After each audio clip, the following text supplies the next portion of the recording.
Ladies and gentlemen, let's hear a round of applause for Jonathan Young and the Bombs Away cast. Come on up. Jonathan. Ladies and gentlemen, what'd you think of Showgirls? That was insane, right? Like that was the craziest thing I'd seen in a long time, right? So I am Jonathan Young, and I am the creator and one of the hosts of Bombs Away. We are a B-movie comedy podcast that records right upstairs in this projection booth of this theater. How about that? That's like, we're the only podcast that does that, right? In the entire country. It's amazing. And that's all due to the Frida Cinema. So make sure that you continually come out, support events like this and other things that we have going on here, which we'll mention by the end of the show. But ladies and gentlemen, first up, let me introduce my co-host. Please welcome to the stage, Mr. Vicente Morales. How y'all doing? Hey, Jonathan, watch out. There's monkey poop on the stage, all right? Excuse me? There's monkey shit on the stage? Monkey shit on the stage, all right? God watch damn out. it. Sir, first impressions. First impressions? Yeah. That movie's wild, man. It was cocaine in rings, monkeys, flying monkeys driving around. It's wild. This, not the Wizard of Oz, Showgirls. No, it's Showgirls. Yes, I'm sorry. It's not. And ladies and gentlemen, please welcome to the stage, Mr. Tyler Rowe. That's me. It's a long walk down that hallway. So, Tyler, I said Vegas attire. I'm decked to the nines. We can't stop here. This is backcountry. So, gentlemen, you know how we start this off? Jonathan, got any taglines? Indeed I do. Sex, seduction, and betrayal. Things for the whole movie. Yeah. Yeah? Spelled it out. Leave your inhibitions at the door. And your brain. And self-respect. Beyond your wildest dreams, beyond your wildest fantasies. I don't know about that one fantasy. No. The show is about to begin. That's it? You got nothing? No. Nothing on that one, no. Okay. That was, Central, controversial, available. Okay. Available for rent, because I wouldn't have gone to see it. Yeah. I was too young. The most controversial movie of the year is here. Yes. Yes. Yeah, yes. These are just C-17. statements. Yeah. This was for the re-release of it. The girls are back in town. Girls are back in town.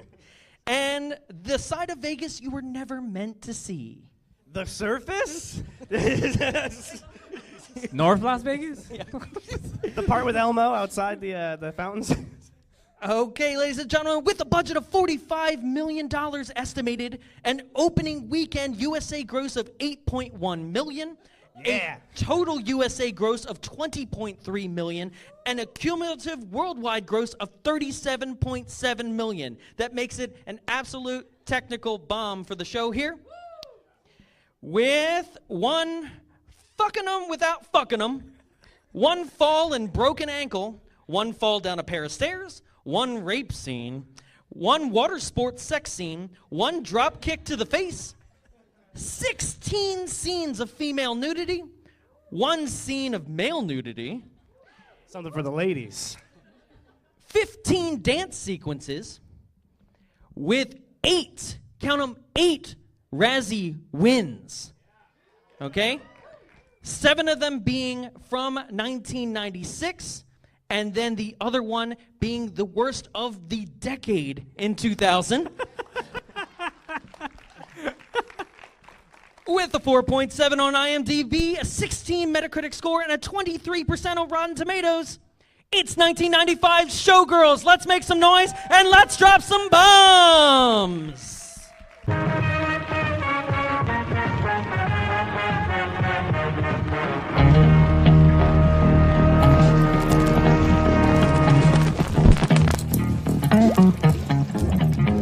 a fucking stripper, don't you get it? I'm a dancer. You can dance. I don't lie. You can't. What am I doing? Teasing my dick. You can't touch me, but I can touch you. I'd really love to touch you. Nice dress. Thanks. How you bought it at Versace? In the form? Oh yeah, Versailles. I love Versailles. Me too. What's your favorite scary movie? Showgirls. Absolutely frightening. So, ladies and gentlemen, before we start, we do have two very special guests joining us here on the show tonight. So, please, first off, he is a huge contributor to the show. He has made these events possible by being a gracious host for us here at the show. The executive director of the Frida Cinema himself, Mr. Logan Crow. Yeah. Thank you. Oh, there's my Thank you, Scream Jonathan. 2 joke that we're missing. Hello. You remember that from Scream 2? Where he goes, "What's your favorite scary movie?" And he goes, "Showgirls." Showgirls. Absolutely frightening. Yeah, that's okay. It's okay. Sometimes things don't work the way we plan. Logan, how Hello. are you? I am well. How are you? Oh, ecstatic after this. This was Yeah? amazing. How was the second go? This is the second and a half go. Right on. This may have been number 60-ish for me. Are you serious? 60? I love this movie. I love this. This is my first time. Actually, no, Popeye. Popeye was Yes, my first time. episode I could not 50. pass up the opportunity to show this film and to speak to this film with you. Amazing. So wonderful. Thank you for Thank suggesting you. this film. Of course. So first impressions? First impressions were opening night 1995. So Oh, Wow. that's a new one. Yeah, okay. Like, I'm stunned. I didn't know it was that. and fun anecdote about that. It came out the same night that Seven did. And we went to see it at the Chinese Theater, where they used to just be the 4 theaters. There's a lot of press there for Seven, because it was opening night of Seven and the cast was there. We were in the little small theater watching Showgirls. By the time the movie ended, the press had moved over to the Showgirls Theater because the buzz had already started about how terrible the movie was. And they were just asking people as they walked out, how bad was it? Right then, opening night, it was just that. It was already out there that the worst movie, one of the worst movies ever made, had just hit Hollywood. What's on the screen? What's on the screen? Exactly. So, ladies and gentlemen, we do have one more empty seat up here. The moment you've all been waiting for. Superstar of the stage and screen. Writer, actor, director. Please welcome Miss Rena Riffel. Yeah. Woo, woo, woo, woo!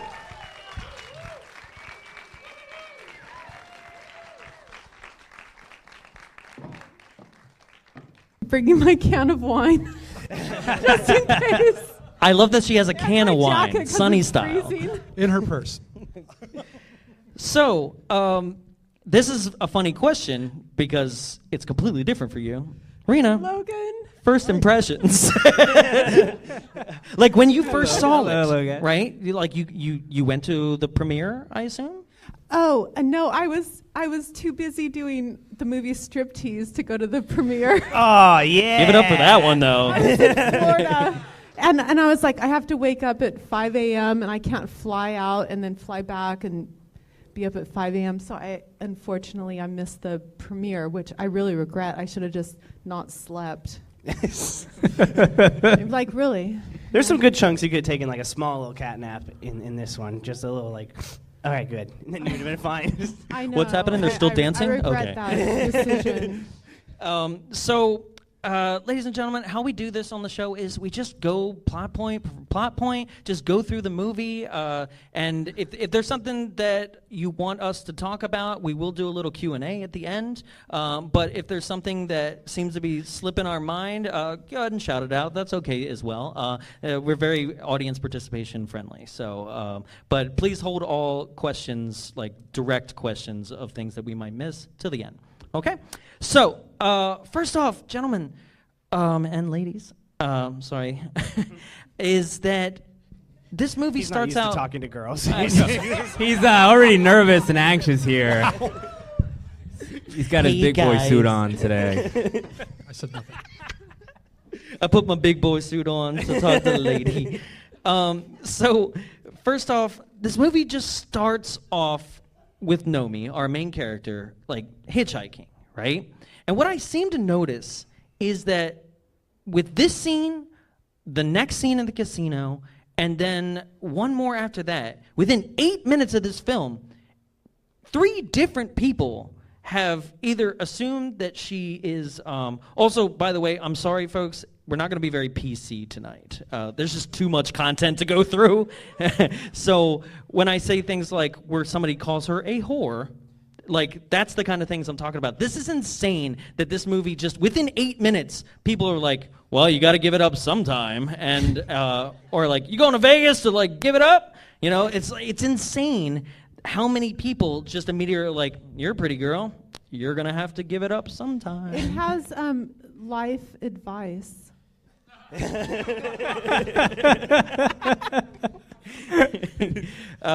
So Pearls of wisdom. Is that what you said? Yeah, it's the wisdom. Put that on a T-shirt. Sometimes you just got to give it up. Yeah. Well, there's so many Fucking T-shirt quotes. Yes. It must be weird not having anyone come on you all the time. So, what I found interesting about this scene is that, like, all right, so you've met Elizabeth, right? Obviously, Yes. right? And You guys were in the movie together. Yes. You guys acted in a couple of scenes, right? Yes. what I want to know is, was there any insight onto how she was trying to portray her character? Because I have my own opinion of how it went down, and it's kind of insane. But I was curious.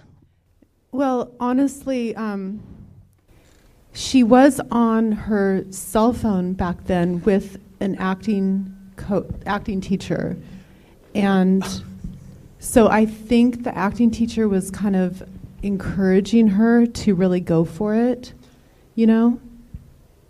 So just basically stick your neck out and just go, just lean into the wild and crazy of it all.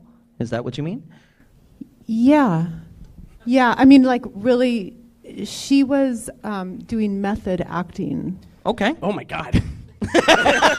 So was she just like... That is insane. Was she hanging around truck spots and was like, hey, I want to hitchhike? Well, I mean, Where's my suitcase? She was really into the character and serious about it, and I think that was, you know, the performance that we get. It wasn't a comedic performance. Okay. Interesting. She was very serious about that character. Okay. And the reason I ask is because it seems like, does anybody else here feel like the character has some mental problems?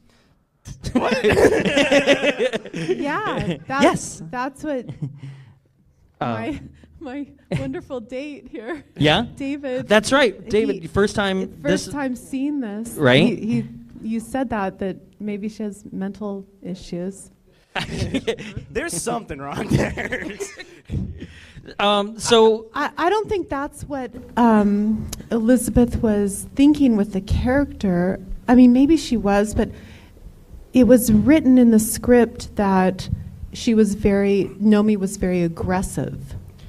That is portrayed well in the film. And yeah, so I think she was trying to get to that point to be a very aggressive character.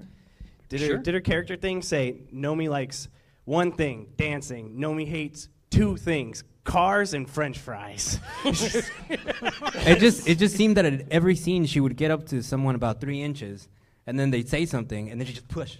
She just every explode. scene was her ending. Okay, scene is I say something, I push the person away, I get my bag, I run, I get into a cab, I get into a truck, I get into a car. sometimes I Or I don't just shut run the into the cab street. door. Yeah. And it never was stops with her. I mean, she redundant. dances that way, too. Yeah. It was a sequence of events. She was always The cabs are also always just like, she's like, yeah, there it is. Up at the perfect time.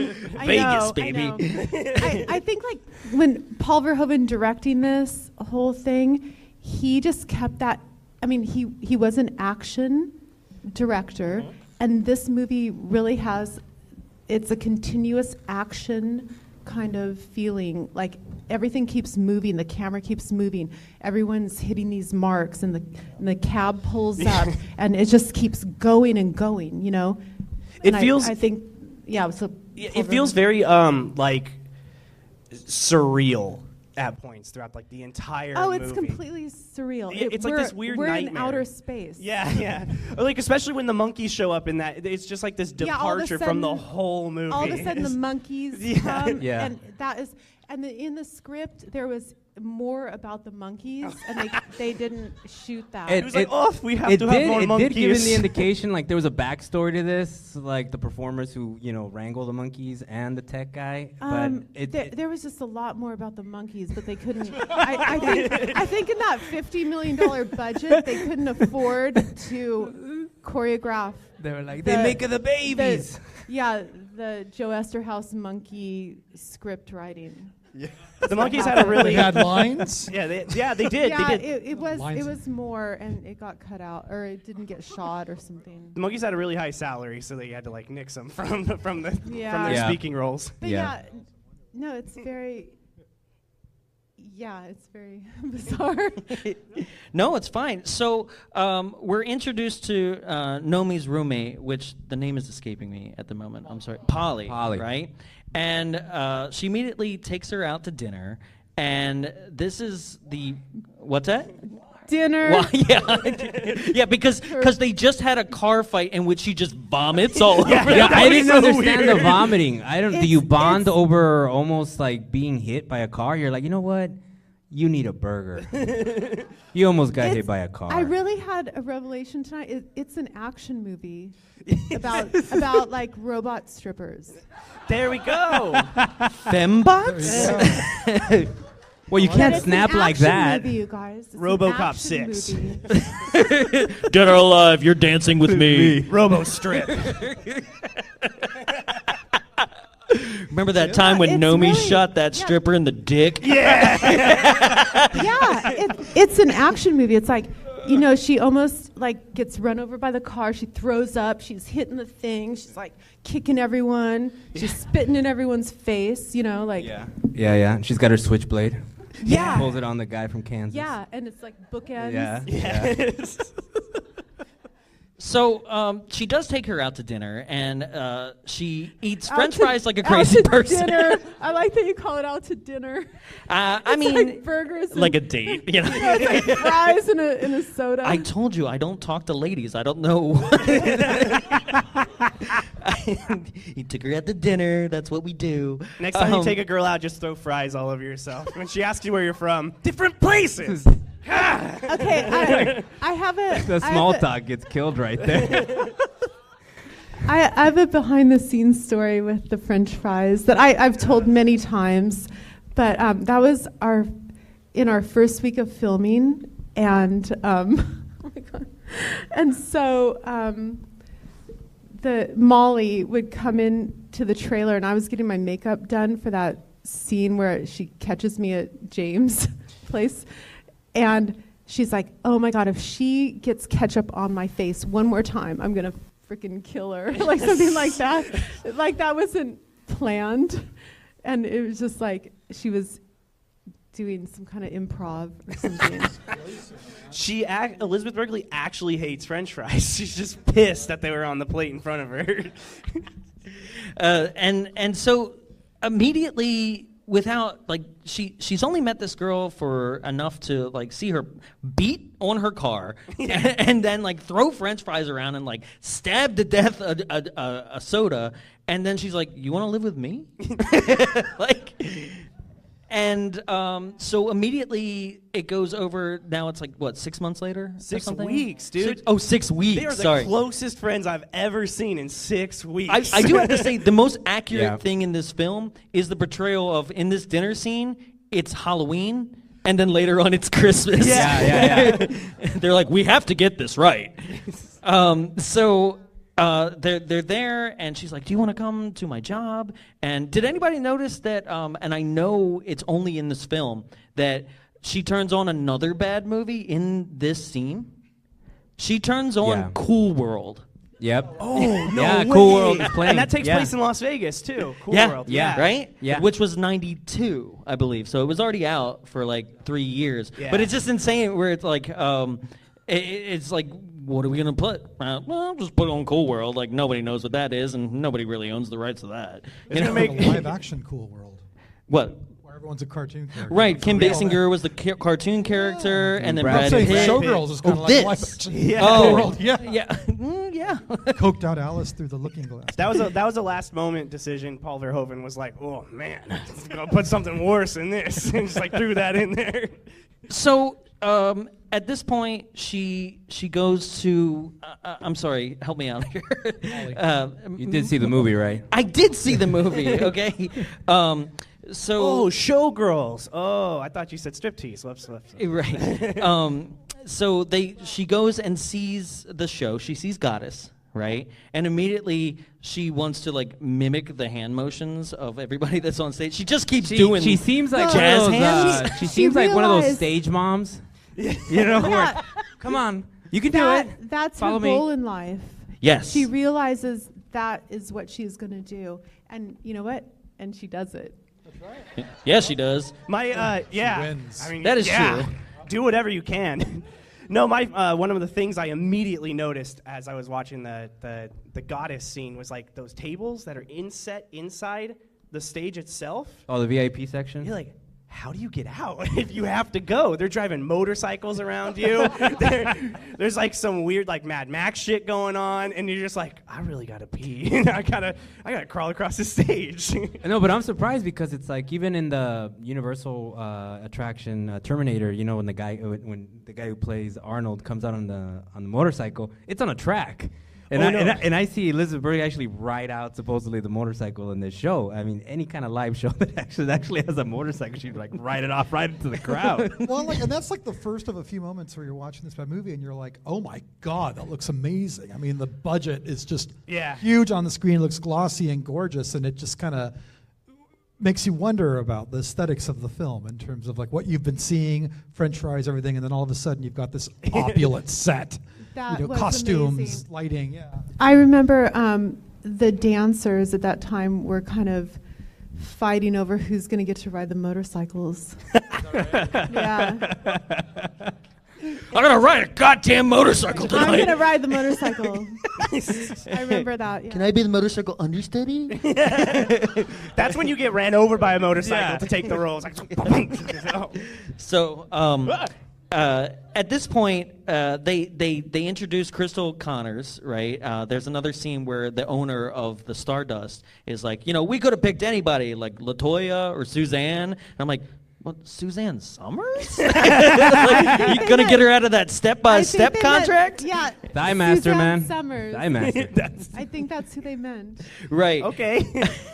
She was doing the thigh master Thigh thing. Master. Oh, She that's was right. really She was hot going back like then. this, you know? Yeah. In She was. 1994, she was like. It's just hot. Goddess starring her and John Ritter. It's Goddess starring her, and she's just up there just like 90 minutes of Thigh Master exercises live on stage. So, Suzanne. so at this point, Nomi gets insulted. That's Joe Esterhaus that thought of that, right? I mean, What's that? that was Joe Esterhaus that thought of the Suzanne. Oh, yeah. 'Cause he, I Summers. just thought it was interesting that they were like name dropping, but not dropping the last name. So you kind of Yeah, so we have to think who was relevant. right. But then later on, they name drop full names like Paula Abdul, which that would have been a show, guys. Right? Speaking of Joe Esterhaus, Jonathan, how much was he paid to write this? Do you know this? Joe Esterhaus? I do not know individual pays, but Do you know? $1 million, right? A flat out. No, No, was it I think five? I think it was $3 million. Was it $3 million? Which was Oh my the highest God. paid. I think he started off with $1 Screenwriter. million to start him off, and then Yeah, I know at the time it was yeah. the most a screenwriter had ever been paid, right? Yeah. $3 million Yes. to Yeah, write it was Showgirls. really big. And this is Right, written this like script. $3 million. this is written like one of those things you see people doing now, where they filter a bunch of movies through an AI, and then it tries its best to write something, and that's the manatees. Balls, exactly. Just pushing balls. Well, when I first read the script, and I can totally see the vision of where I was sitting in my Doheny apartment, and I got the part, and I was like, this is really bland. Just wait till that second act.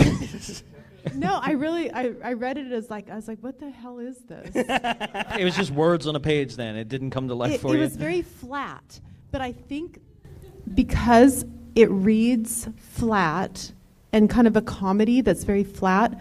Paul Verhoeven took this thing that he had to do and turned it into something exciting, and that's why he turned it into this like action movie of all the craziness. Yeah, yeah. I mean, you know, that is my theory. Right on. What I find interesting is you mentioned the aesthetics and like the set design and things like that, but this is like one of the only Vegas movies that come to mind that doesn't really focus on like showing the outside, you know, of Vegas that much. It doesn't do any overhead shots like most Vegas movies do. It doesn't. I think you see the Riviera and then you see the Luxor, and that's about it. Like Well, it's where like, was- we're inside the whole time. It's the Please 90s, don't put my and hotel in your film. if anybody sees the 90s movies, like Space Jam. Space Jam. No, just kidding. No, like Austin Powers, and then you have Con Air. Mm-hmm. It's the same Leaving section. Las Vegas, yeah. It's the same section, and Leaving Las Vegas and the Grisballs, you know, Vegas Vacation. Sure. It is the same strip. It's like it's all Fremont Street. only allowed to film up to either Fremont, Honey, I blew up the kid, or it's that part right by Circus. Sure. It's all the way at the end. Maybe you get some interior shots from the Forum, but beyond that, you don't really get to see the other parts of Vegas. Well, that's what I was gonna say. Is where was the Stardust on the Strip? So it was where it's close to where the stratosphere is. Okay, now, so I believe this movie takes place. The two like exterior shots they show in this movie then are from one exact opposite end of the Strip, like at the Luxor, all the way at the other opposite end of the Strip. So there's like nothing of the exciting stuff. Let's be honest. On the inside, most of it wasn't there yet. Like New York wasn't there. I think MGM Grand was only like 2 or 3 years old from its original place that burned down. Like there was a lot of things that we know and love now weren't there yet. Yeah, the mall wasn't there yet. Like I was saying to Jonathan, some of those places didn't want their brands in this film. Like they're like, Yeah. hey, we'd love to show your film. Cool, give us a script. Oh, okay, yeah, no. Oh, You know what I yeah. mean? Like I wonder if that happened as well. Yeah, we're owned by the mob. That stuff's disgusting. Why don't you go ahead I and don't want that. Why don't you go ahead and call up Cheetahs? They'll take you. So at this point, we're Crystal Connors is upset. She upsets Nomi, and Nomi goes outside, and she doesn't want to go to work. Right? Not before beating on Polly's car again. Again, she fucking hates cars, man. She beats on cars. That's her thing. That's like her stress relief. She sees a car, I'm gonna beat it up. Yeah, just immediately punches like, I'm sorry! And if you notice, the way she beats on cars is very choreographed. Like it goes like. Yeah. That is true. If you notice that, it's like a dancer. She's led by her Beating. pelvis. Everything seems to lead from the Yeah. Yeah. I mean, really, if you watch it again. Yeah. She sleeps with people like that. So she goes to the dance club and she's dancing, I guess. Every time I see her, like she's got so much energy, but I just call it crazy dance, right? She's just so rigid in her movements too. It's not even like sultry. It's just like I was doing. People were laughing. It's like. It's like she's practicing like judo chops, like taekwondo up on stage. Right, and then we're introduced to Glenn Plummer, who plays James, right? And immediately he just is like, "I'm gonna get this girl," right? Yeah. And they challenge each other to a dance off. Yeah. And then she's like, "You can dance," and he's like, "Yeah, you can't." Like it's straight up. I'm like, you are not doing well right out the gate. You're like me talking to ladies. and then she's like, I love this part though. Like immediately when it's like you can't, she's like, "Dude, what am I doing?" Right? Yeah. And he's like, "Tease my dick." And he's honest. Yeah, he's brutally honest in this film. Hey, the guy just likes pussy. Yeah, he has a problem with it. He's got a problem with it though. That's a serious problem. That character is really honest. It's super honest. I love that. And Nomi isn't honest. She's No. all in. Oh no, Polly's not honest at all. No, I just love that because in that I have a problem with pussy scene is I know, right? It even seems weird coming out of I've my got mouth. a problem, really. I need help. I've got a problem, please. Please help me. I always have, and It's ruining my life. will. I always have. That's right, and I always will. But I felt like it was a declaration, like, you gotta accept me, woman. This is who I am. Well, I love like, what? I love line for line. It's like I have a problem with pussy. I always have, and I always will. Right? And then he goes, "You're not gonna say anything? Like, what is she supposed to say to that?" Yeah, me too. You know, there's a place you can get help. Yeah, I can guess get help. apology accepted.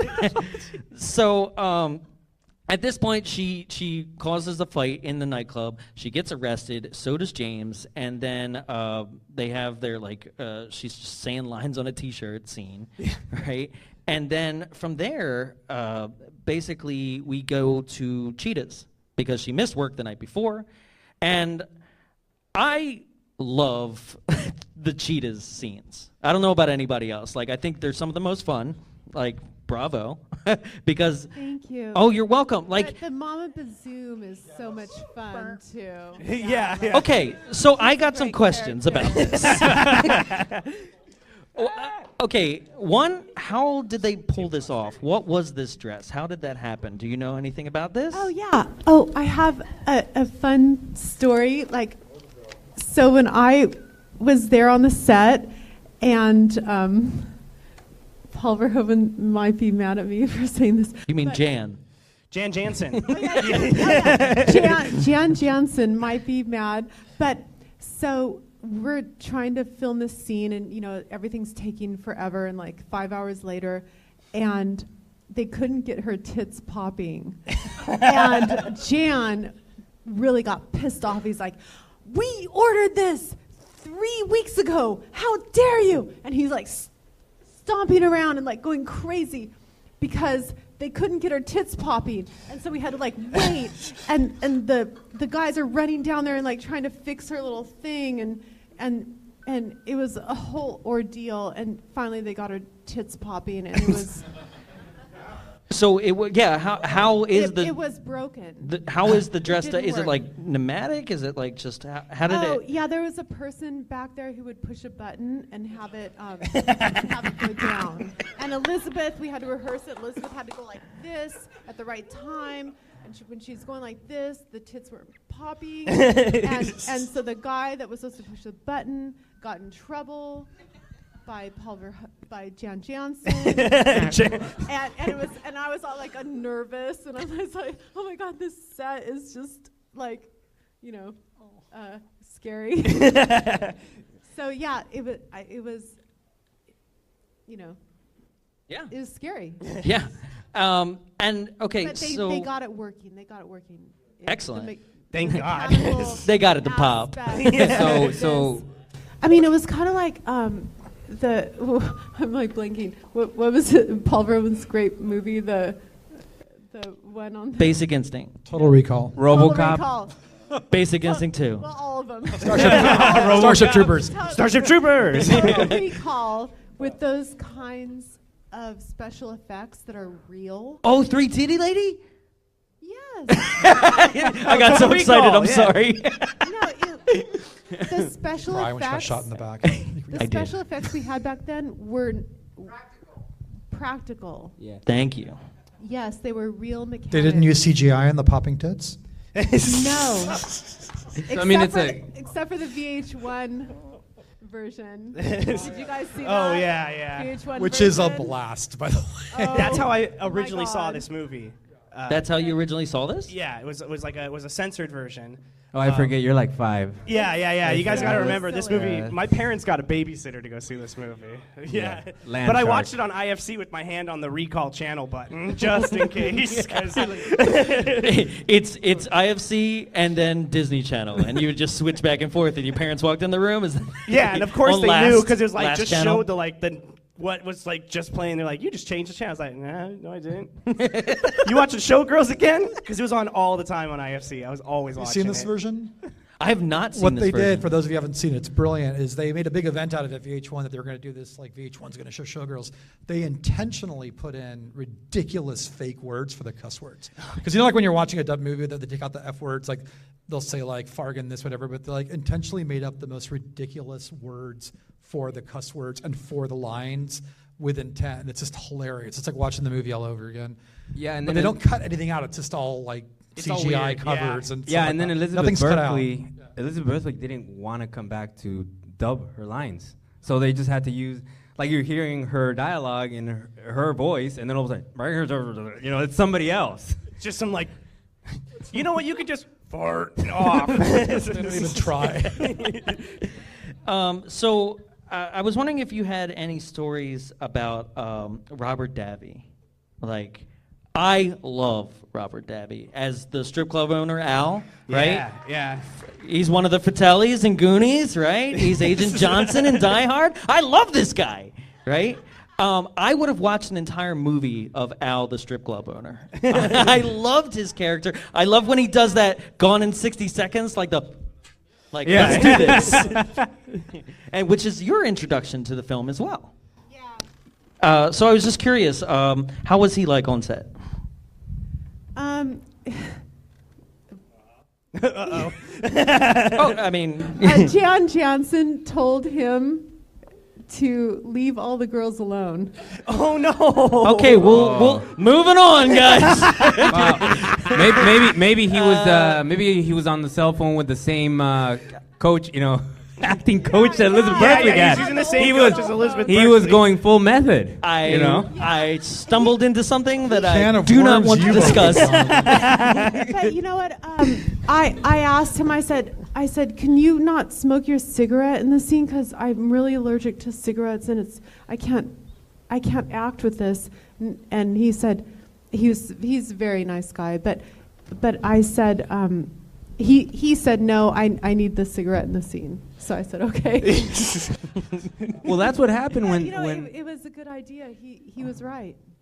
That was a good choice. I do remember that. I mean, it works. In that one scene where he actually goes visit her after she's done her performance, and He's smoking on somebody else's stage. he's like, I didn't even see he had that cigarette, and then he's just talking, and he's all like, oh, by the way, I have the cigarette in my hand. It was in his pocket the whole time. He just like wanted it, and like I think in that scene he like put it like right here in my face. I don't know.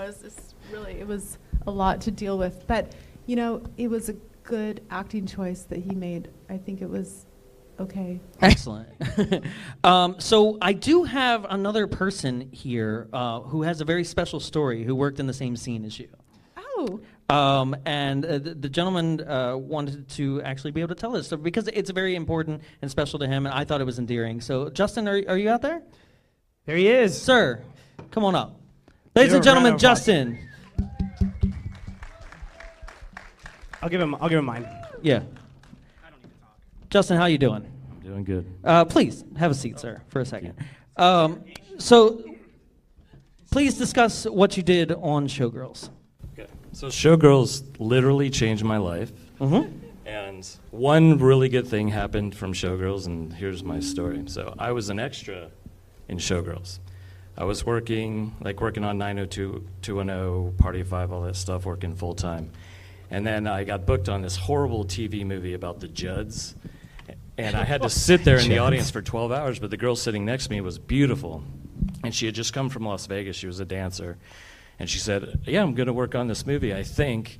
It depends on how much they pay, and it's called Showgirls, and I'm playing a stripper. I said, oh, that's cool. And we got along great, but then the next day, we got booked on different things. And then I got booked on Showgirls, and it was shot at Raleigh Studios. At the same, where they have the cheetah, they actually shot The Fog there. Halloween 2, Overboard, Species.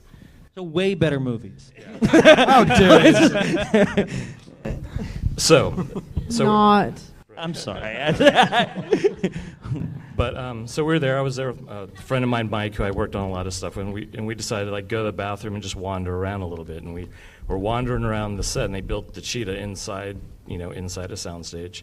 And we're walking around, and then suddenly I see that he's not there with me, and I look back, and he's peeking through the soundstage, through a slit in the wall. I said, what are you doing? What is this, Porky's? Yeah, exactly. Seriously. And I said, what the hell are you doing? And he just looked at me and he said, I see Jesse Spano naked. God.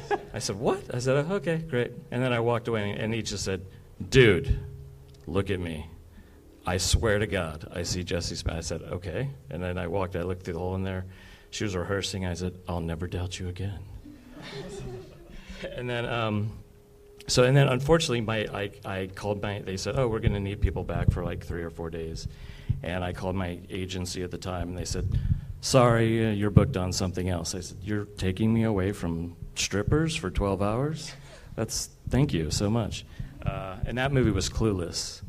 And that What? And that shot the next day. And then when I went to go work on Clueless, I saw that girl that I originally saw, and she didn't end up working on Showgirls as a dancer, but we got to know each other, kind of liked each other, and then we got separated and booked on different things. The next day I worked on Seven. Like you said, Seven came out at the same time.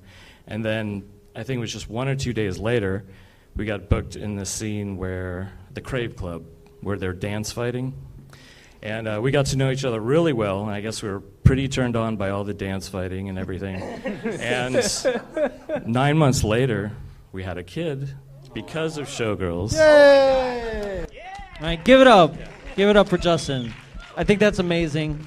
And what's her name? Her name's Kira, and I named her after another really bad movie. Xanadu. Xanadu. So that's my story. Awesome. Well, thank you, sir. Give it up for Justin, ladies and gentlemen. Bombs away, making connections here on the stage. Thank you, sir. Which is weird because the stage in Goddess always reminds me of Xanadu. That's always where my head goes, all that purple and the glowing and everything. So that's a trip. So Yeah. this movie's so dense, we got to get through a lot. So bear with us, folks. So I might skip ahead a little bit here if people don't mind. Oh yeah. Next thing you know, she's on the truck back to Los Angeles. Thanks for coming, folks. We don't validate parking. Well, I do have to mention who I've never seen a dancer lick a pole. Yes. This is my favorite scene in the movie because You haven't been to Jumbo's. yeah, Jumbos? Oh, that makes sense. I've heard of it. This is my favorite scene when she licks the pole. I couldn't bring it with me. I hate myself for doing it, but go on YouTube and look up Showgirls isolated audio and go to the lick the pole scene, and there is actually the isolated audio from it. There's just one single guy in the background, and you can kind of hear him in the movie, but in the isolated audio, it's perfect. He's like, lick the pole, and I think he was trying to start a chant, but no one was going with him, so it's just one single guy just like really into it. And at this point also, Kyle MacLachlan is introduced in the film, right? Twin Peaks. Playing emo Spider-Man. Yeah. And Tobey Maguire stole his look, man. Oh, totally. Right? And he's there to get a lap dance. Well, he's there to just watch the show. And Crystal Connors is like, I'm gonna pay for a lap dance. She's already like knows the relationship between like Nomi and that she's there, and she's like, I'm gonna buy you a lap dance. And they go in the back, and I gotta say this scene was pretty hot. Like this one was not bad. I was right? on edge. I was on edge slightly because I was expecting the small man from Twin Peaks to walk into the room at any moment, and then him just be like, getting a lap dance, like, "Where's Laura Palmer?" And so at this point, James is watching because he's stalking Nomi. Yeah. Right? Which I don't know how he knows where she works, and then later on in another scene, where she lives. Yeah, they make Vegas seem like such a tiny town, but he's like he is just gonna say, I need to tell you how good a dancer you are. At your job, at your trailer, every time I see you in the street, you're a good dancer. You've got talent. It's like Would some you stop strange following me Greek around? chorus. You know what I mean? But Or like, he puts her down at the same time. He's like, Yeah. you've got talent, but you don't. Yeah, right? I studied in New York. You did not. Well, because then You got later AIDS. on, That's he what he said to compliments her. her and then tells her that she's actually not good enough. But does he think she has talent, or is he saying the same thing to your character behind Yes. the scenes? Is he saying this to every woman? You're the best dancer, because she clearly can't dance. He's definitely saying it to my character as well. Right. He just has his thing. he That's does. his thing. That's his Yeah. It's like, I tell you you're a good dancer, I pick you up, I buy you a cheeseburger, we go to my garage, and then we fuck. Now you know what to do. Oh, that's what I do? Oh, man. I got to get learn some onions, dance though. moves, guys. No, you got to get black and white glossy pictures of you dancing. So. Yeah. Put them up on the wall. And a mannequin sitting on a subwoofer. Yep. And Also, just have a insane amount of people come and just hotbox your apartment and then leave as you're walking in, just to leave it nice and smoky in there for everyone. I think that was lazy on the art department's part. They're like, man, we can't. This is too much ambience. Just fog it. brush Just up on your fog it. I don't want to put obscure prints. accessories in this room. so at this point, Nomi sees a dress that she wants from Versace. Versace. I love that bit. I really do. I can't laugh at it because up until, honest to God, probably 6 years ago, I said Versace. Like, seriously, to a group of people. I don't know. I don't know high-class brands. I don't wear it. I shop at Target. And so this is where we go back to the club, and this is where you have a choreographed scene with Elizabeth on stage. Okay, yeah, after the Versailles. Yeah. Yes.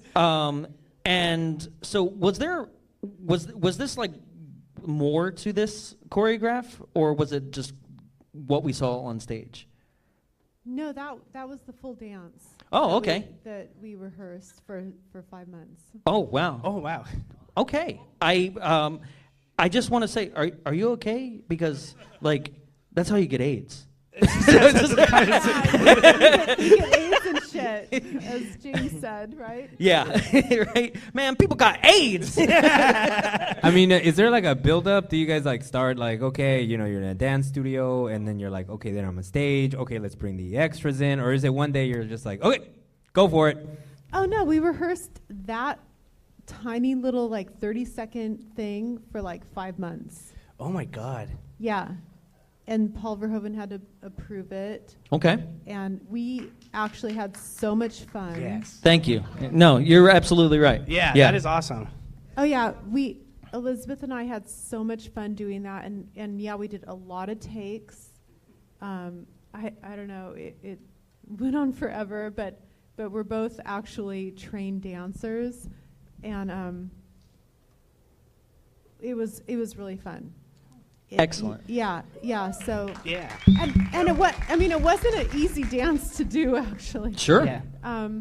Yeah, it was very physical and and then like taking the underwear off was also very choreographed, and we had to like try not to snag it on the heels. There was technique going on. I mean, You I have to never say, know that. Jonathan, someday you could learn this technique. God damn it. So this is where Nomi gets invited to an audition. She goes to the audition, is where we meet Tony Moss, which is another, right? It's another character that's like so over the top that I'm like, can I just have a Tony Moss movie? Nah, man. Dharma and Greg, the dad. Dharma and Greg. Yeah? He's the hippie dad. Oh, really? Yeah, he's the hippie dad. Oh. He's Dharma's dad. I'm sorry, I did not know you were a fan. Vicente is the resident Dharma and Greg historian good show. on the Well, he has podcast. the Dharma and Greg He's one of the podcast. actors- He's one of the people, like in this movie, like Gina Gershon, that does not phone it in. No. He is just there. No. Yeah. No, and that's he the thing that's yeah, crazy he's about this incredible. movie is there are so many performances that are just on it. Just like every single thing they do is just like, yes, more scenes of you, please. But yeah, it's just like Totally. there's some people who are just really 100% on it, into it, and it's awesome. Absolutely. So at this point, she does her audition, and he tries to get her to do her nipples and have them erect. I'm erect. Why aren't you erect? And this is another thing where Pollyanna's not that common of a name or a nickname to be just walking around calling people. It's way too coincidental for me. I thought he called her Pagliacci at first, like a clown. So I was like, oh, you She has clown. the makeup for it, that scene. Yeah. Yeah. And so she leaves the audition, She right? slaps the ice out of his hand, which is like, honestly, like, yeah, he's being a dick, but it wasn't like, he already asked you, like, yeah, show me your tits. And it's like, all right, now put some ice on him. And it's like, no! And just like walks out of there. She's just like, she's just a dick to containers that hold things in there. Well, that's kind of one of the holes in the script, I think but I don't understand why she's okay at the cheetah, but then when she goes to the audition, then she's not okay to it's a very good question. I think it has to do with this weird where thing, she thinks like, the status of Stardust is versus it's that. much higher than stripping. But she watched the show and saw that everyone was topless. So and he straight up was like, "This is a topless show, dumbass." Crystal's watching. Crystal's in front of her in the audience, and they make eye contact, and she throws the ice up. Yeah, so she's she's intimidated by Crystal's presence. Yeah. She feels judged. Yeah, because but Crystal's always throwing her those judgy eyes. Yeah. And they set her off. And every time when I see Crystal, it's like sometimes she goes like full on Texas cowgirl. Yeah. Like when she even walks into that scene, she walks into the scene like this, like she's got 2 guns in her holster. She's like a walking tigress. around, she's walking around like this. And Is that when she got the honey? Yeah. And then her whole like costume or little things that she's wearing, and she's got like an evil Catwoman sort of like pants or jumpsuit or overalls or anything like that. She's prowling, like she watches her dance, like she's like hurl herself from the audience and attack her. So she runs into James. They go back to his apartment. This is the dance scene in which, I don't understand where he's like, I'm going to teach you these dance moves. And she just kind of takes over and was like, nah, we're lap dancing. Yeah. Like, it's her doing, really. Like, she's seducing him in this moment. Like, he planned to bring her over and seduce her. And she's like, nah, I'm going to do that to you, right? And then this whole weird... I don't know how to delicately put it, but Jesus Christ, who does this? Who reaches down and is just like, see for yourself? Anyone? Okay, right? It's just one of these things where you're like, why was this in the movie? But then he gets to say my favorite line in the movie. It's all right, I got towels. I got towels. My man.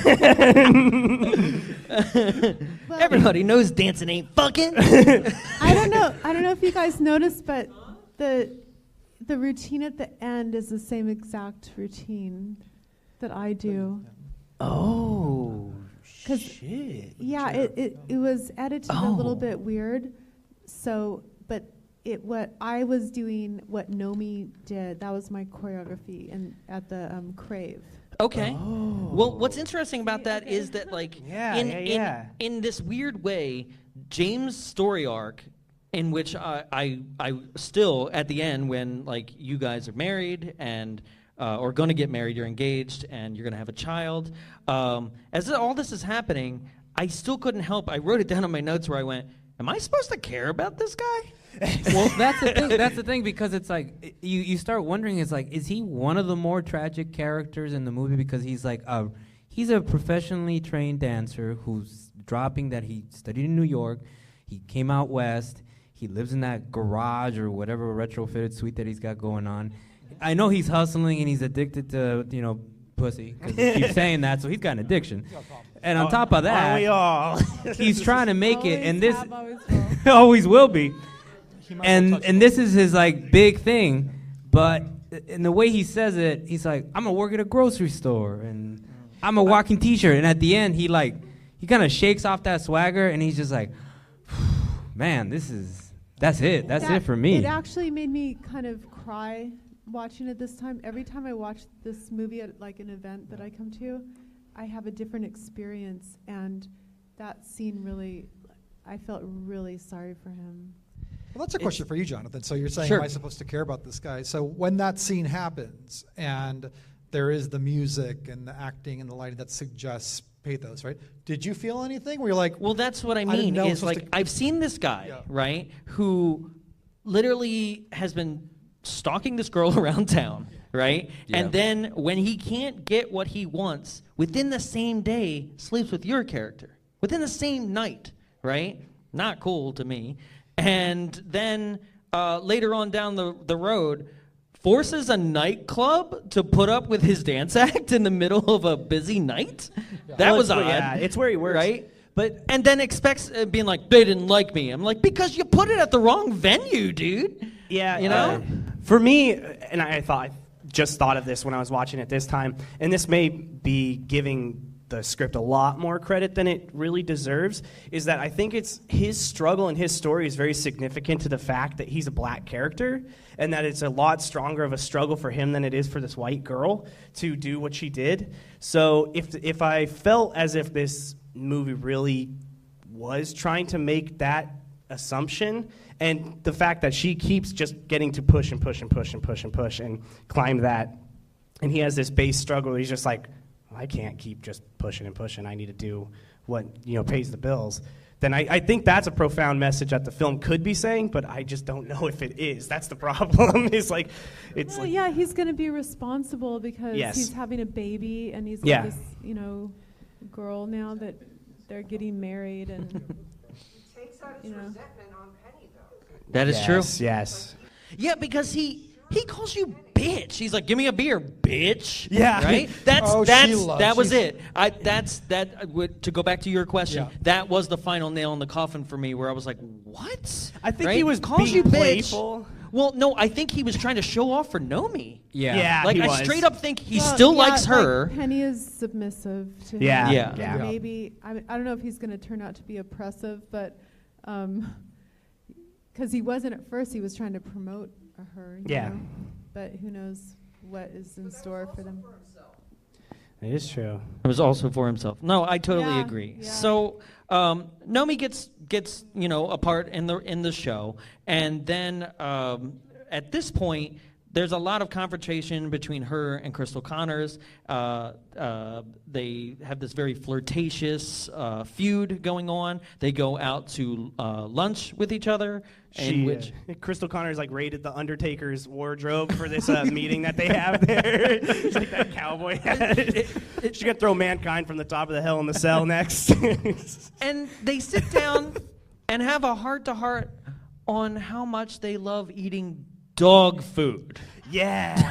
I didn't know what to think of that scene. That is one of the greatest scenes in film history. Doggy Chow. That scene, to me, is just one of the greatest scenes. Are they being for serious? all the wrong Are they reasons, just right being reasons? flirty? I don't know, but I could watch that scene over and over again. See, that's my thing. Is I think part of me thinks Crystal was not being serious. It was just like, I used to eat dog food, and then Nomi wants her approval so bad. She's like, oh yeah, I did too.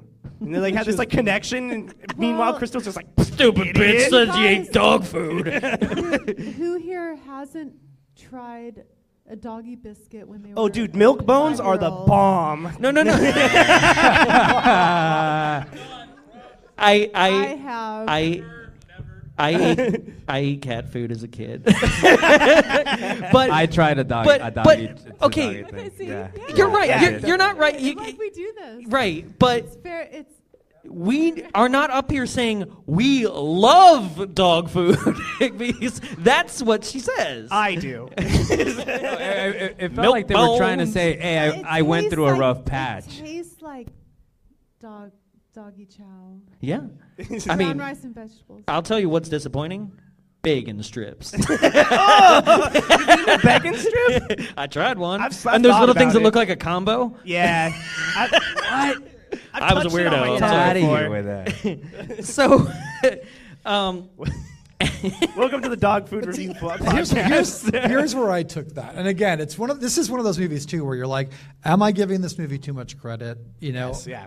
But where I always took that is that Crystal keeps trying to get Nomi to acknowledge that in her own words, that Nomi is a whore, whatever that means. Yes, that she'll do and anything Crystal for money. certainly has her own background, right? But she's owned it, controlled it. She's in charge, and Nomi is a spasmic mess of a child person. Yes, right? yes. And I always saw the doggy chow moment as like we have both been in the gutter.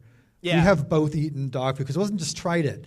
We loved it. We ate dog food. Yeah. And I always felt like the scene was like Crystal trying to get Nomi to start there. Let's start with the dog food.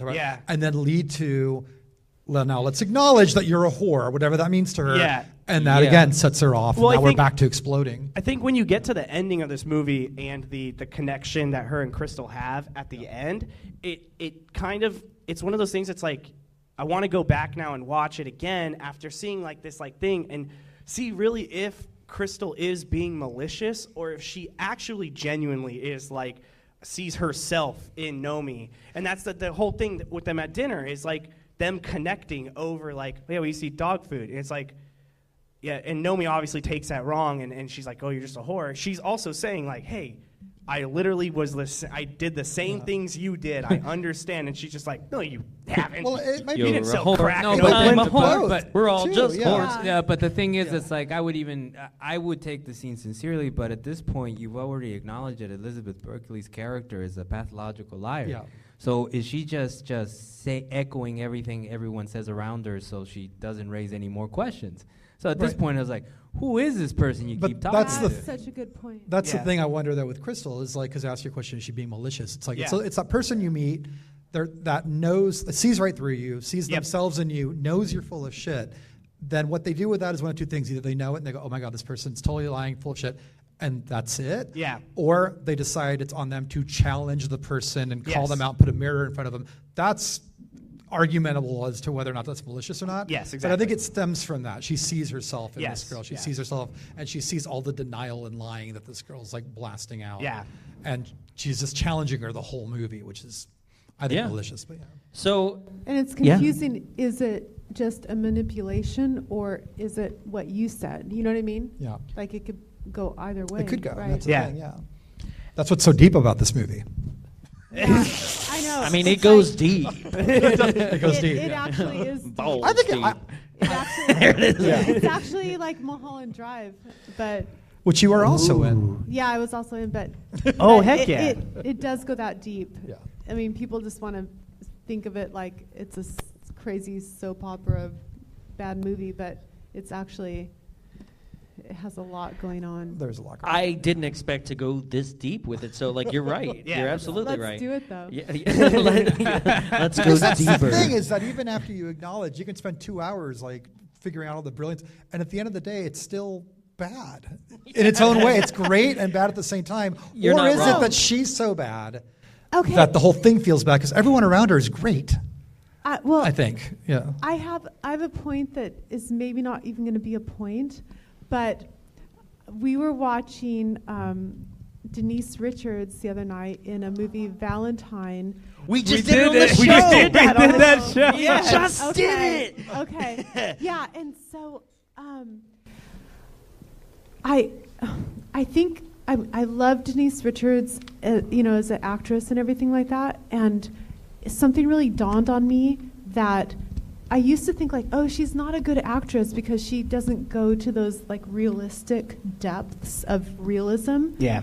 But she is brilliant at doing what she does. And it made me realize, oh my God, that is what Showgirls is. And that's what Elizabeth did. Yeah. It is this brilliance of not realism. Right. It's Is- acting in a way of of not being realistic, and that is a talent.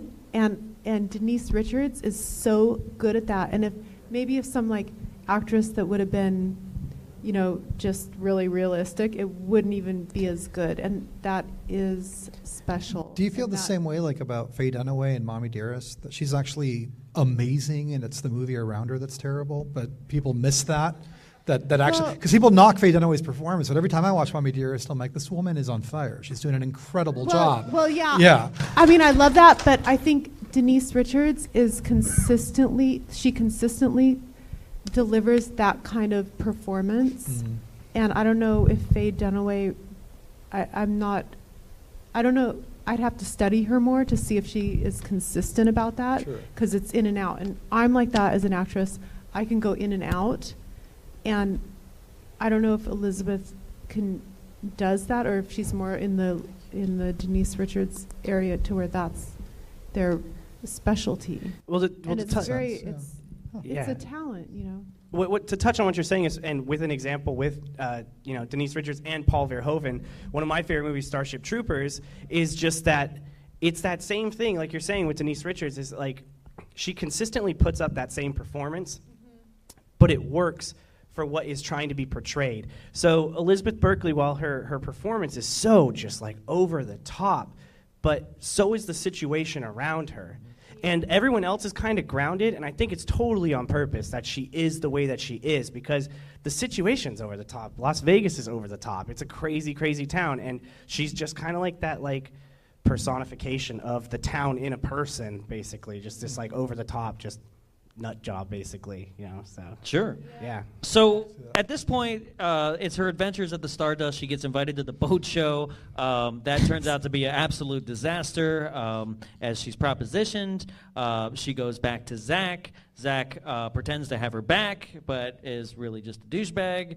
And I mean, am I wrong? Like, this guy has no moral qualms about, like, he literally pretends to yell at the guy, and then when Nomi's gone, is just like, yo, get your silly ass back up here. Yeah. You know? It's just like, what? Okay. Almost as if, like, that's the routine. That's what they do. Yeah. Right? Yeah. And he's in on it too.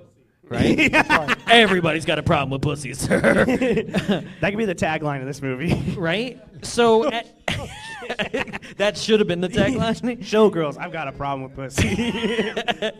And then at this point, there's also this random, like, one scene subplot of a straight dancer in the show. Yeah. Right?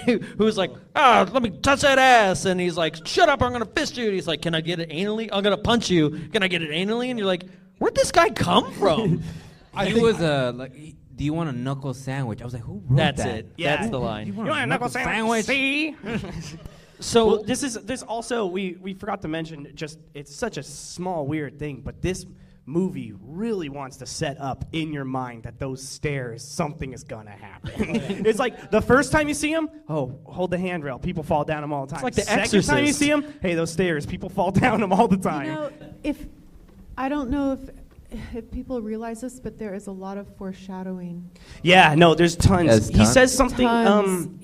James says something to her really early. As Yes, well. yep. I mean, it's just like, it's all set up. Yeah.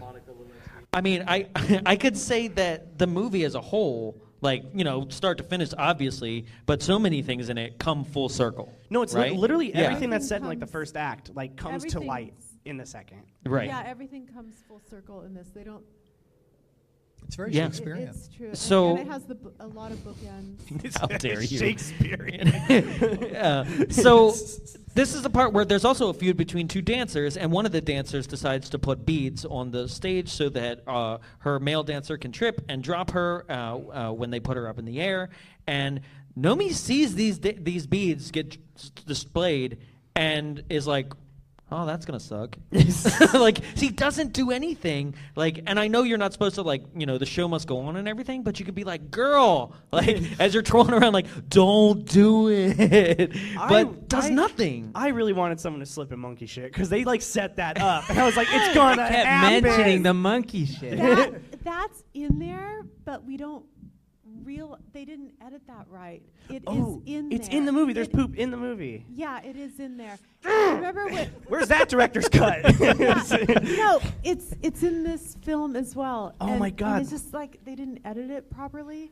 But Give those monkeys their own movie. yeah, like Molly, when she's watching from the side and there's a sound effect with Nomi, and Molly goes, shit. That is the follow-up to that. We don't get it, but it is in there. Oh my God. They just didn't, like, pull it out enough. Damn. So Yeah, they it's in drop there. the dancer, right? And then the show goes on, and then it, like, fades, and she's still laying there when, like, the entire audience is clear. So I see Crystal being elevated, which I also want to know the rigging on that. And then they're like, she's crying, and I'm like, wait, so the show went on, it ended, they applauded, people exited the theater, and she's still on the stage. So I know. Somebody help that girl. The most bizarre timing. I know that scene is so weird that she's still on the stage like during the show. Well, and that's they what I'm clear like. out. Is she on the stage, or like did they pull her off stage and was like, all right, put her back on stage now Well, that no, everybody's so- gone? Tell us what happened. What's the scene of the crime? How'd this go down? So here's my anecdote on that. I used to work at an amusement park in Northern California, and we had a show that was an aerial acrobatics show and an ice skating show combined.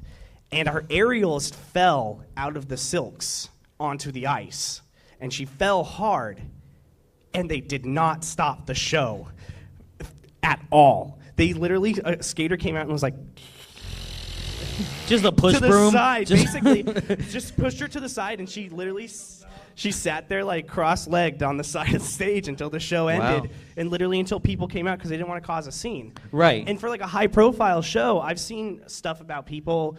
Like really high-profile shows, like Broadway shows. There was a Broadway show where some actress blew her knee out and just finished the number. Just sat there on the ground, like knee all like jacked up. It was just like, ah. It's like Straight up Dave Grohl style? Yeah, just, ah! We're gonna do this concert hell or high water, brother. So maybe that's why they wrote that scene that way, because that is actually how. Yeah, that's how it brutal- goes a lot of that's times. How brutal it really Yeah. is. They're I like, mean, the show I'll believe must it. Go on. Yes. Believe yeah, it, yeah. I mean, I would have, Yeah. I would That was assumed bizarre, but Yeah. her Yeah. partner would have carried her off, honestly, right? But tangents, whatever. that's always been very disturbing. Yeah. So at this point, the rivalry is still going on. Like Crystal Connors needs a new understudy. They audition Nomi. Crystal puts her 2 cents in. Zach, before she auditions, takes her home and has my favorite scene, the pool scene, guys. Yes. There was so much symbolism happening in that pool that is just it's no wonder this movie got NC-17 just off of the symbolism that is occurring in that pool. First he's like having sex with her like she's a fish she just pulled out of the ocean, and she's just like flopping on the deck. But then I promise you, and look into your minds and close your eyes for a second and imagine that as he finishes, the fountain drips on her face, down her body, slowly and sultry, like a money shot right at the end. Just this like it's gross. It's in all the yeah, scene the that money stuff. shot. The whole thing is just a money shot. Yeah, isn't yeah. it? It's just like well, the whole scene is It's just like the whole movie. the whole movie is yes, yes. I mean, it must be weird not having people come on you. Hey, you did good, kid. It's like he does a whole Casablanca thing where he's Humphrey Bogart. You did good, kid. You did real Here's good. looking at you. Here's coming and then at he you, turns kid. around and he feels he's just like, must be strange not getting cummed on. I'm all like, you killed that moment, man. Did you really need that line? Her like pseudo dad in this story, and he's like, nasty. That line is given all the gravity and attention and lead up of like the big delivery. The dramatic, it's going to make the audience melt line. You know, and he stops, he turns around, the music's great, and he just delivers that line. I mean, I cried. You still owe me that blowjob. No, I just felt like in that pool scene, two scenes from 2 different movies came up. It was Ace Ventura: Pet Detective with Snowflake when he's got the shark, and he's just go, that's not Snowflake. And then the other one was Alfred Molina getting, I guess, death raped in Species. By the female, where she's just grabbing him and he's just like Splashing him around. splashing him around. I in also the water. thought of LL Cool J at the end of Deep Blue Sea. So, and now at the film, so basically she sabotages Crystal Connors. She gets the role that like Crystal sabotaged her to get, and then at this point, where am I? I'm sorry. The Frida. Oh, she gets the party, the big party scene. Yes, right. yes. Yeah. So she goes there for the party scene, and at this point, I don't know why the movie turns this way. Well, Like- this is where people when I do the Peaches Cry show, they go out and have a cigarette at that time. It's really, and that's why I thought of tonight. I'm like, wait, this is an action movie. It's very dark. it turns that way. I mean, it's very, very disturbing, and I mean, it's kind of like really going into, sadly, how unfair life can be. Yeah. Like the good person is the one that gets the only likable character, in my opinion. If I can take anything from this scene, is that if you watch RoboCop, it does have a parallel to John Murphy's death, because people even talk about how graphic that scene is. Oh, I thought he was going to walk in and stop them. Shoot the guy in the dick again. Stop there, scum. No, because it's like, I didn't even know until I saw it, because, growing up in California, watching on KTLA 5, and they cut that scene out. But they're like, they blow his hand off. They're like torturing him. I thought you were still talking about Showgirls for a second. No. What movie did you watch? No, but it's like it's the same way he directed that scene is the only thing that I can see echoes of how he directed this scene, because he goes all the way to make it graphic, where you're just like, there's a certain point you just want it to stop. Yeah. And it's the same thing that happened in RoboCop in that one scene with the cop getting killed by the criminals. It's just like, you just, whoa, okay, I know I'm watching an action movie, but just stop. Where Red is just like, nah, dumbass. He's really making a point, and like, I mean, it's the same as if you guys remember King Kong, The original or Peter Jackson? No, not the total original, but the second one. Oh, Jessica Lange. Oh, yeah. Okay. Yeah. Like the, like he was so good, and it's just like a pure character. Yeah. Sure. Yeah, I just wanted to touch on it for a second. Like, don't want to make light of that scene at all. No. Honestly, just wanted to say, like, it is an odd turn of events, right? Yeah. Right, because at least in RoboCop, it's consistently violent. Yes. It's consistently no, violent. this is just out of nowhere. Out of left field. Yeah. I mean, it's like the sweetest, goodest, like best heart in the film. I mean, my character was good but kind of bad still, but she was just like such a good person, and she's the one that something so horrible happened to. Yeah, no, absolutely. So at this point, Nomi gets her revenge, right? Hell yeah. Decides to, I don't know, wear super red nipples on top of her War regular paint. nipples. Yeah, that was weird. She was like a topless Avenger. War paint. Yeah, the revenge nipple. I did hear quite a few people in the audience when that came up. They're like, "What?" Because I thought I missed something too. I was like, "Wait, have they looked like that this whole movie?" It's the ice. She got frostbite, and it's too much ice. She's been icing them too much. She kicks the shit out of him, right? Gets her revenge there. Which is awesome. Goes see Polly, right? Says goodbye to her. Sees Crystal Connors. Says goodbye to her. And then just so happens to be picked up by the same hitchhiker who just happens to not even recognize her? Yeah. How do you have an encounter like you did in the beginning and not recognize? Wait, she had sunglasses on. Yeah. Sunglasses, bro. Right? I'm sure Paul Verhoeven was like, this is a hole in the script. He's like, we'll just put sunglasses on him. But also, like, her face is on billboards now. Like, this guy's been going around being like, how could he not be like, oh, good for her? Yeah. No, but then this is also another thing. It's like, if she's running from the law and trying to have a bunch of aliases, why did she accept taking such a public persona, saying hello to people on a national broadcast, and then saying, here's my billboard. By the way, if there are warrants, police, or U.S. Marshals after me, come find me at my show. Well, I got no, that's what now I can't remember his name, the detective. She faked her name. Yeah. Yeah. Wait, that's not Change your name, Pollyanna. wear She looks like her. sunglasses, you're good. Naomi. Nope. I'm totally drawing a Couldn't blank be. as to Kyle MacLachlan's name. You guys, though, But that Zach. just got really deep. Okay, because know me. Oh my God. Naomi. Malone. See what I mean? She's Italian. Yeah. And- Whoa. And so that's Yeah, like, fuck she's off. hiding out, and she's Pollyanna, and then like what you just said, know me. Know me. Nobody knows her. Yeah. Nobody. Oh my And God. then it all like came together. Know me. Shit. This movie's deep as Hey, hell. man. It's a masterpiece. It is a Goddamn robot strippers. Ladies and gentlemen, I know we ran a little bit long, but does anybody have some questions that we didn't get to? I'll go out to you. I'll take about 3 or 4 here. What you got, sir? Your name, what you would retitle this film, and your question. My name's Tom. I don't know how to rename the film, but can you talk a little bit about the sequel? Ooh. Yeah. The sequel. Pennies from Heaven. Oh, okay, sequel. Yeah, what do you want to know? There's my co-star right there. Yeah. How's it going?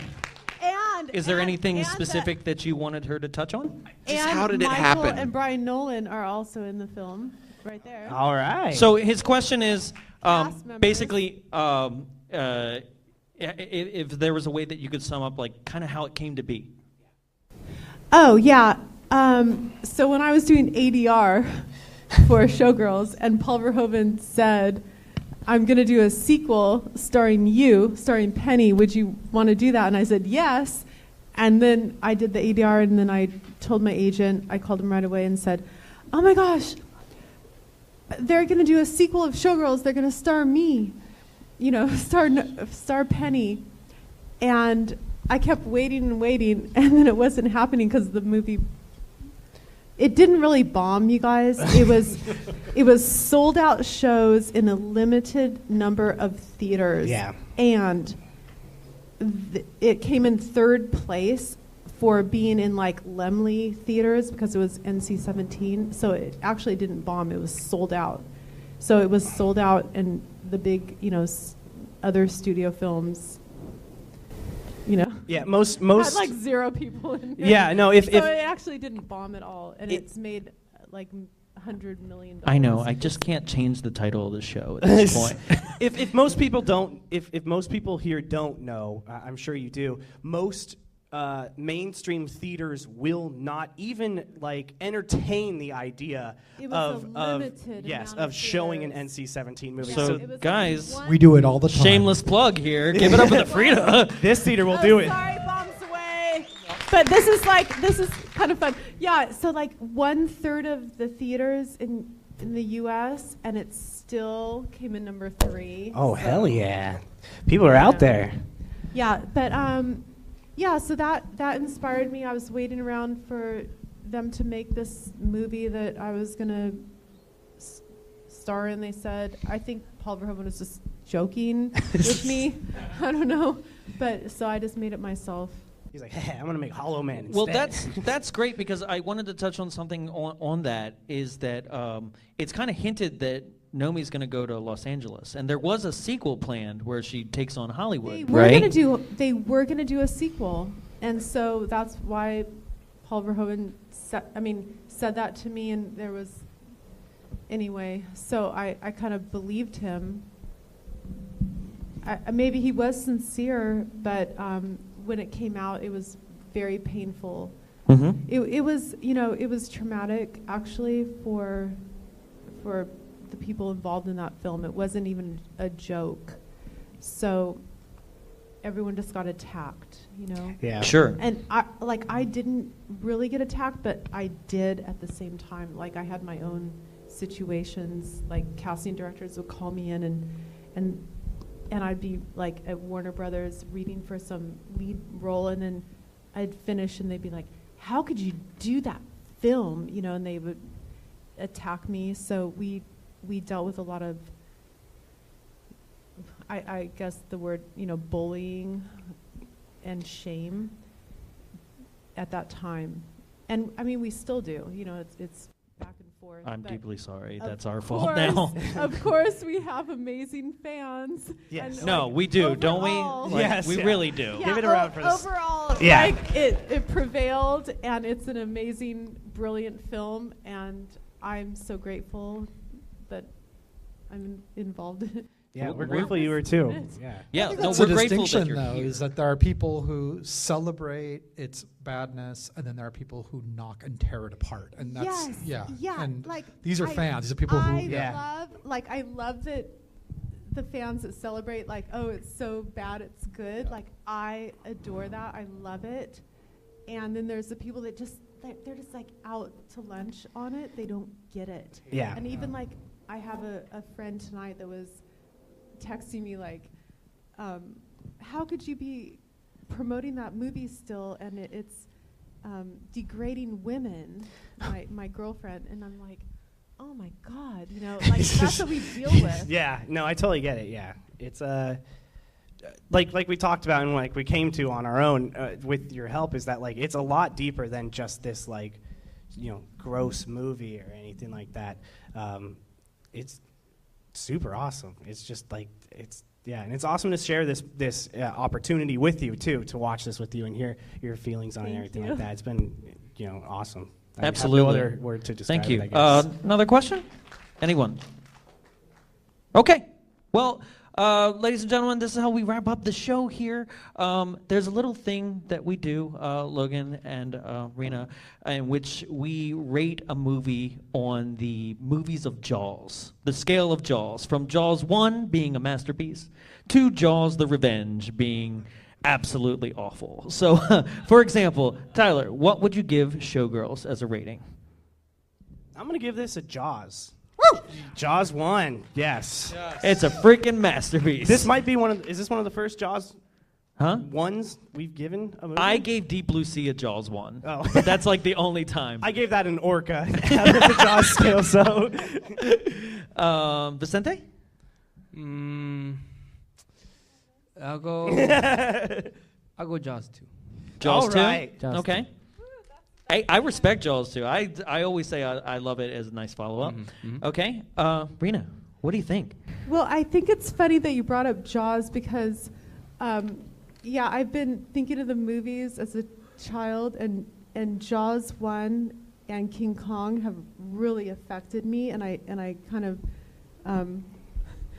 learned a lot about myself from those films. So it's like, oh my God, I brought up King Kong and now you're bringing up Jaws. Hell yeah.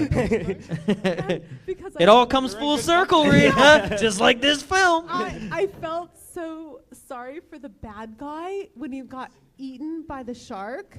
And so I'm like... Bad guy? Okay, remember the jerk, and at the end he got eaten by the shark. Okay. Yeah. And remember? And I was like, oh, he was such an asshole the whole time. But oh my God, I was crying. So anyway, but I'm gonna say Jaws 1. Hell yeah. I honestly, for the fun factor, for the must-see about it, also Jaws 1. Hell yeah. Yes. Oh Jaws, there is not one boring moment in this film. No. Not one. It is consistently entertaining. Yeah, Jaws, absolutely. Yeah, absolutely. Hell yeah. Hell yeah. We have almost like across the board Jaws 1 rating. That's the first time. I know it's the most obscure, weird way to rate anything, but it works, right? So also, I think we summed it up. Everybody would recommend it here, right? So we don't have to go into that. Yeah. But then also, we have this little thing in which Tyler usually watches these films with his significant other, right? And she usually has a very strong opinion. So we like to call this, what did Carly think? What'd your fiance? What did I think? I feel like I would recommend this movie, but I kept feeling like this movie's trying to say something, but like what? You know, like I felt like I was missing something. Like they were saying way too many things. Like they were touching on race, they were touching on like sexism. It was like all over the place, but it was consistently entertaining. The first one of the movies we watched together for this podcast that was actually entertaining. All right. Can we hear from one more person? I agree. Rena? Very Sorry. Continue. No, I was going to say, your date, is he still in the audience? What is his name again? David? I hope he's still in the I audience. want to hear what you thought. So this is David's first time seeing Showgirls, seeing Rena on screen. What'd you think, David? Oh, good, David. I know I agree with what everyone says in terms of it's all about excess, it's all about over the top. There's a lot of things going on that I think they just introduce, like you said, issues of class and race, and I don't know. There's a whole lot going on that operates at this high octane level that you just you go along for the ride, and it's really fun in that regard. I thought, you know, maybe I'm biased, but Rena's character was one of the few that were kind of in the moment and not over the top. Yep. And so it was interesting in that it provides a great contrast to it, adds some extra heart to an otherwise film full of pretty over-the-top, selfish, excessive people. So I enjoyed seeing it. I thought it was a lot of fun. Absolutely. All right. So Thank you. we always finish the show with we seem to have an opinion, but some people seem to have insane opinions online. So we like to call this Give Me 5. These are 5-star reviews called from Amazon, and they are always absolutely over the top. So the first one is written by Querdley in December of 2016. He wrote, "This was too next level to be appreciated in 1995. That's the title. Yes. He goes on the right, "I have yet to watch Elle, but I rate this as Paul Verhoeven's masterpiece. First off, critics failed to realize that the bizarre and trashy quality was on purpose to reflect the character and her journey. The world of Vegas showgirls and strippers is surreal, beautiful on the surface, and steeped in idiotic fantasy. Verhoeven makes this film a reflection of 90s American values that are more timely in 2016. The infamous lap dance in a pool scene is the biggest gag and hint at what this film is about. From this absurd moment on, Nomi's world comes crumbling and her false self is unraveled. Ignorant viewers thought it was just a misguided sex scene that unintentionally takes the film over the top. Verhoeven knows what he is doing with every second of the movie." Does this keep just going? Like, does it get... Everyone who He had, gets these for me, I'm sorry. No, it's everyone who had like anything to say about this movie, like a 10-star, was like, here's an essay why, and then the 1-stars were like, it sucked, and that was it. Okay, so are any of these like... No, they're all long. There wasn't a single one I could find that wasn't Okay, we're long. just gonna... I think that's it enough. People's thesis for, you know, college and like essays written about showgirls. It's very deep. It's actually not, you know, as silly as... But maybe that is the brilliance of it, because some people take it like, oh, it's just, you know, a silly bad movie, but there is so much going on in it. And absolutely. Paul Verhoeven is really a genius. I mean, he is a scientist, and he's a mad scientist. A mad scientist, and he knows what he's doing. Yeah. I don't think. I mean, I didn't realize that until like later in my life, but I don't think it was actually accidental.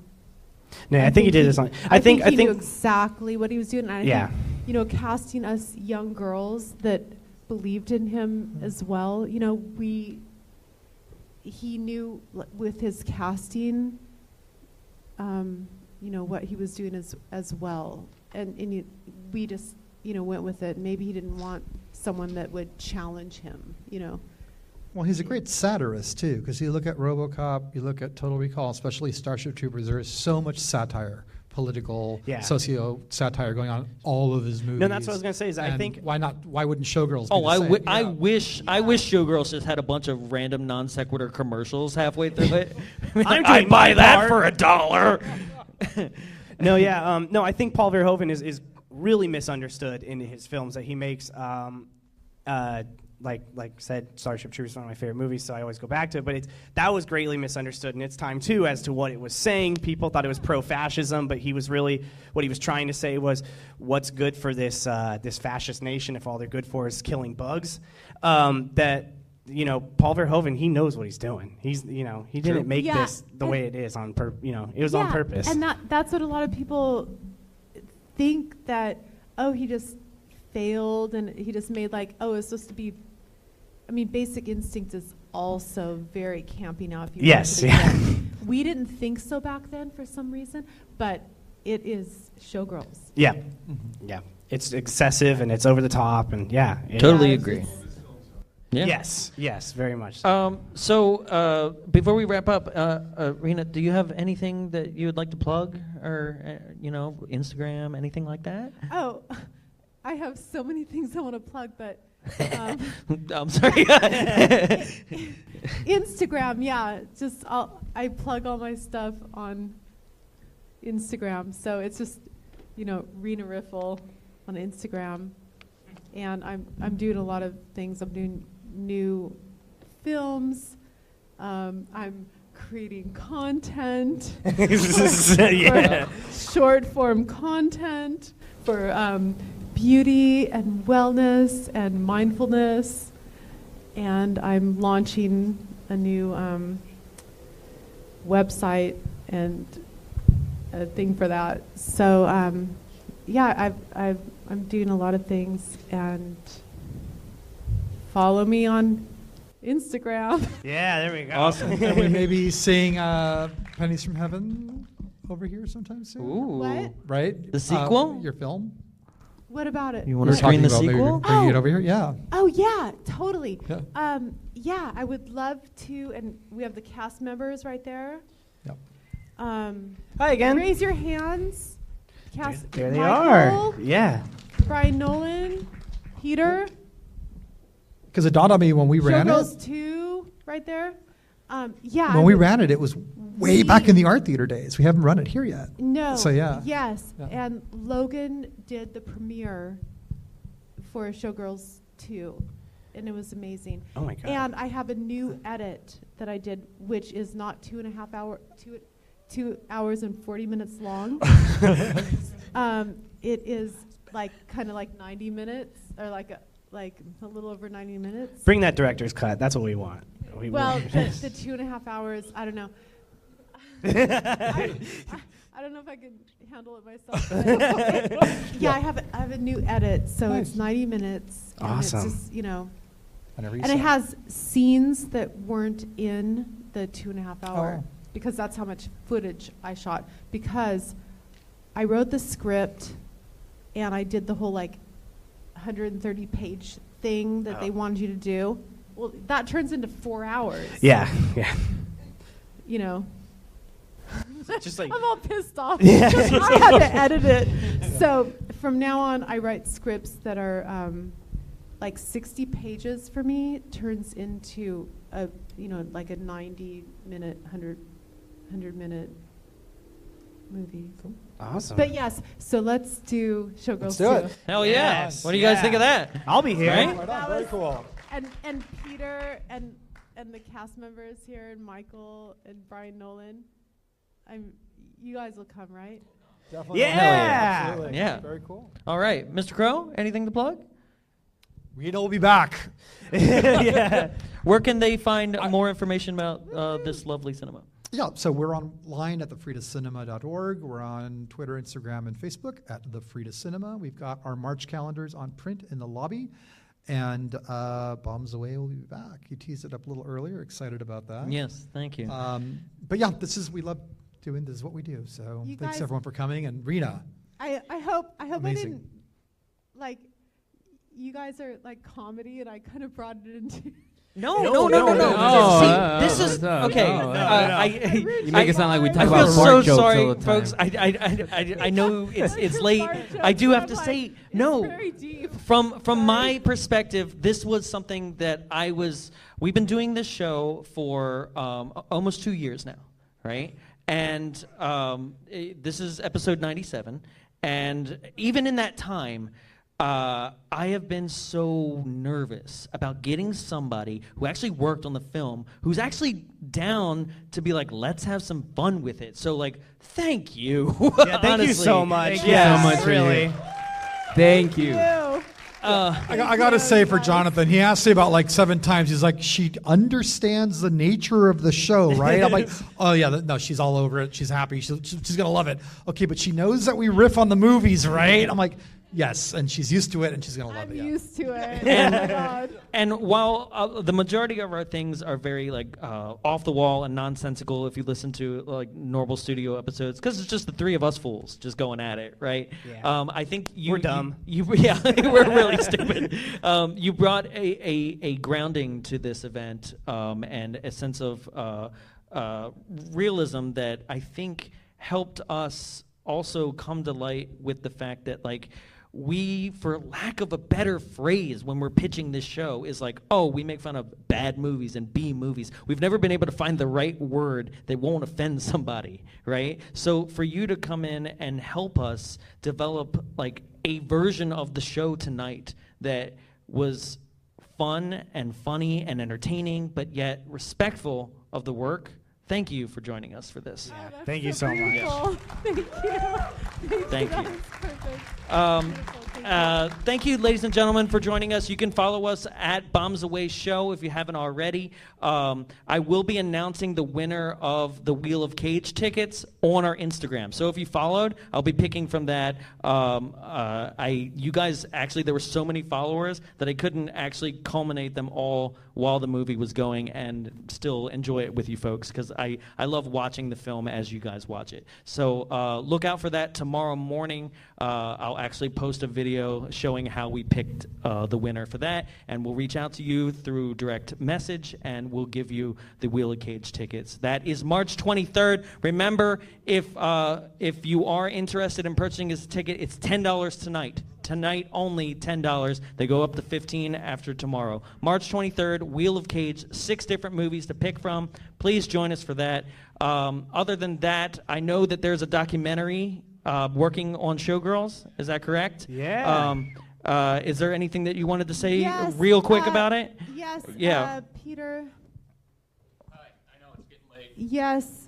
I'll keep this really quick. My name is Peter Stickles. I'm one of the cast members of Showgirls 2. Yeah! Directed by Rena Riffel, that we're going to play here soon. And I'm helping produce a movie called Goddess, The Fall and Rise of Showgirls, which is about the legacy of this movie, its initial sort of not-so-great reception, and which kind of became this awesome celebration that we have right now. Yeah. And on March 19th, which is 319, which is a very significant number in the Showgirls universe, we're going to launch our Kickstarter campaign, and we really want you guys to be part of it, because you guys are our people, and we need you guys. So Kickstarter campaign coming soon, Showgirls, so hashtag ShowgirlsDoc on all of the social media. And I'm contributing to the rewards. Rena's as in it. well. We got a lot of the cast and crew in it. I can't really say who's in it now, but you guys are going to be really, really psyched because... We'll be in it? Yeah. But hashtag ShowgirlsDoc on all social media. All right, thank you. Awesome. Thank you. Peter. Thank you so much. Ladies and gentlemen, thank you for putting up with our silly asses. Thank you for joining us at the Frida. We'll see you next month, March 23rd, for the Wheel of Cage. Have a good night. Thanks, Good dudes. night. Bye. Thank you very much for coming out.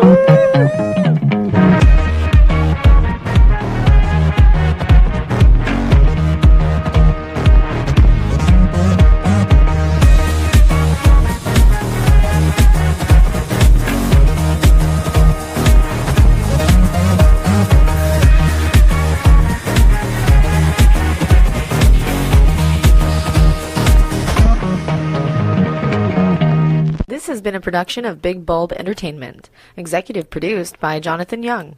For more media and information, visit us at www.bigbulbentertainment.com. Big Bulb, what's your bright idea?